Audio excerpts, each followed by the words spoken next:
Happy New Year. We are 8 days in to 2019.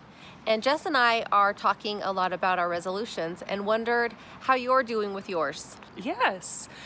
We know how easy it is to get discouraged and get busy when it comes to resolutions. So, one thing that I learned a long time ago was it's best if you can make your resolution measurable.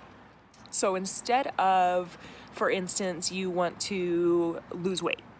Well, how much weight Right. do you want to lose? Give it a number so that you can have an attainable goal. So, one of my resolutions is to lose 25 pounds this year.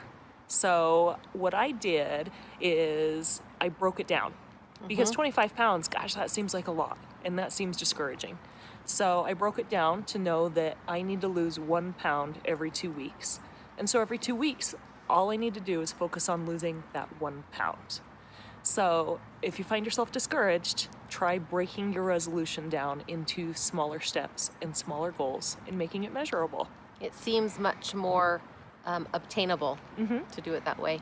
One thing that I am doing, and I adopted this motto recently from Steve Morris, thank you, is try, fail, adjust, repeat.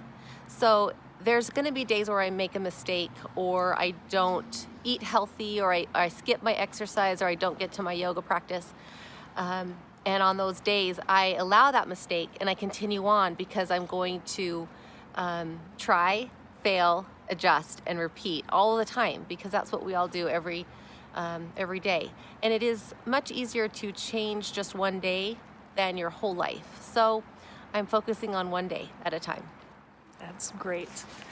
If you are maybe not a resolution person, or maybe you're new to resolutions, try focusing on one word. What one word is going to define you for 2019? What one word is going to help you become your best version of yourself? My word for 2019 is core. So core means strength to me, and not only physical like physical fitness and having a strong core. Also, that is part of it.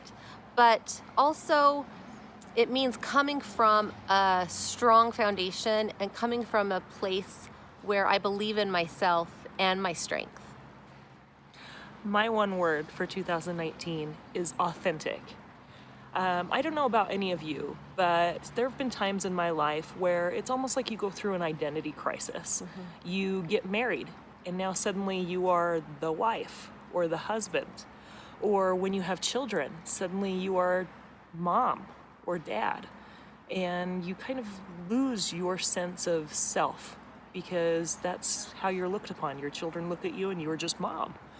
And I want to go back to being my true, authentic self. You know, when you're growing up, you're all these amazing things. I was a comedian, an actress, an artist. And then for many years, I've been what everyone else wants me to be. And I want to go back to being that true version of myself. And so I want to dust off those boxes of creativity and break out my old art supplies and things like that, so that each day I can come from a creative standpoint and be my true self, not just mom, not just wife, not just realtor. I want to come from that authentic place. Which will only improve every aspect of your life. Exactly. Coming from your truth. Coming from your truth, coming from your That's heart. awesome. It'll show through. Well, we would love to hear from you. Share your one word in the comments below. And if you have any tips on how to follow through with your New Year's resolutions, we'd love to hear those also. Let's make this year fantastic. We can do it together.